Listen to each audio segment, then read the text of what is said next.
Assalamualaikum warahmatullahi wabarakatuh. Bertemu dan berjumpa lagi di channel Cuti Nalar bersama saya Gido Al-Fakih. Ada sebuah pertanyaan dari seorang teman, bagaimana sih hukumnya jika berkurban dengan ayam, dengan angsa, dengan bebek dan dengan lain-lainnya sejenisnya. Oke, sebelum kita menjawab pertanyaan itu, di sini dalam kitab Kifayatul Akhyar halaman 227, faslun fil udhiyah, fasal menerangkan tentang udhiyah.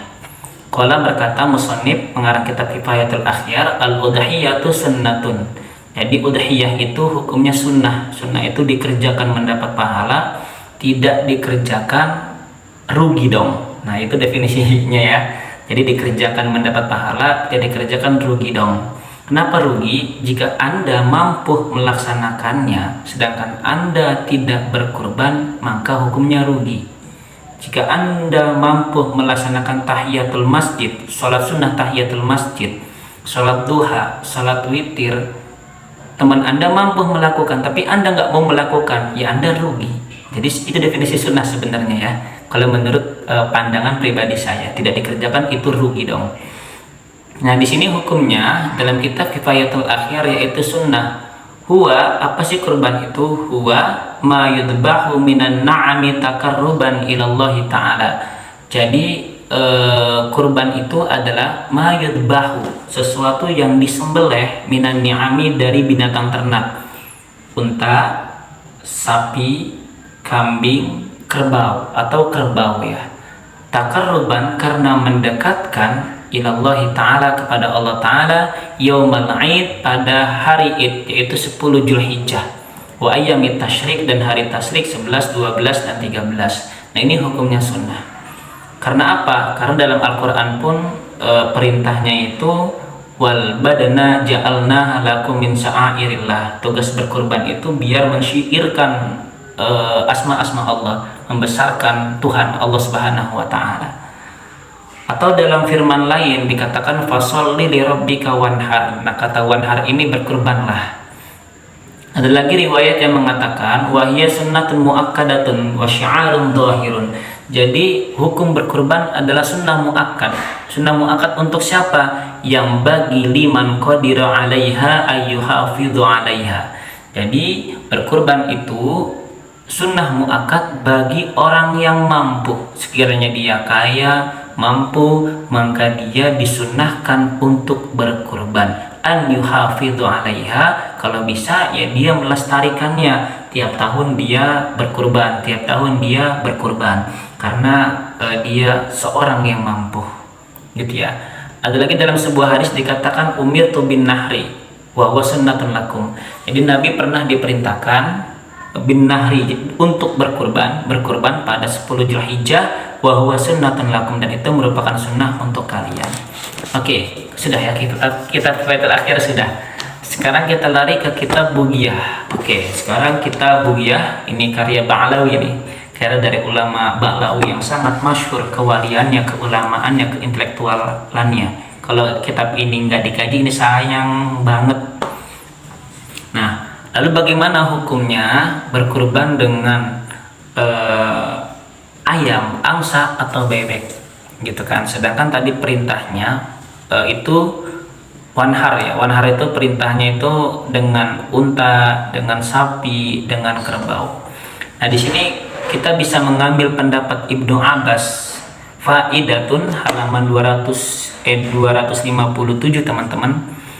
Faidatun, ada sebuah faedah an Ibni Abbasin radhiyallahu anhuma, dari Ibnu Abbas radhiyallahu anhuma, annahu yakfi fil udhiyah iraqatud dammi. Jadi pengertian udhiyah itu artinya adalah mengucurkan darah ya, mengucurkan darah. Tiap-tiap mengucurkan darah hewan itu dikatakan berkurban. Nah, di sini yakfi, cukup, fil udhiyah, dalam berkurban, iraqatud dammi, yaitu mengucurkan darah.